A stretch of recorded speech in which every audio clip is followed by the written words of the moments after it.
ரீசெண்டாக குடும்பஸ்தன் மூவி பார்த்தேங்க. நல்ல வேலைக்கு போயிட்டு இருந்த ஒருத்தனுக்கு திடீர்னு வேலை போச்சுன்னா வீட்லேயும் அவங்களுக்கான ரெஸ்பெக்ட் போயிடும்.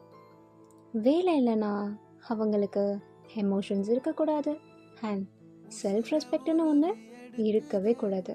அப்படி இருந்தால் வேலை இல்லாத உனக்கு எதுக்குடா செல்ஃப் ரெஸ்பெக்ட்னு வந்துடுவாங்க. அப்படி பார்த்தா இந்த உலகத்தில் காசு இருந்தால் தான் மதிப்பா? எப்போயுமே ஏடிஎம் மிஷின் மாதிரி மணி கொடுத்துட்டே இருக்கணுமா? அந்த மிஷின் கொஞ்ச நேரம் நின்னா கூட திட்ட ஆரம்பிச்சிருவோம்ல. But we are not machines, right? We are humans. We too have feelings and emotions.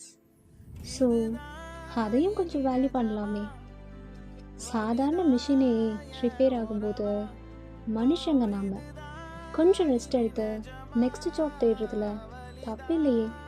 As an ஆக்டரா மணிகண்டன் ராக்ட் இன் திஸ் மூவின்னு சொல்லலாம்.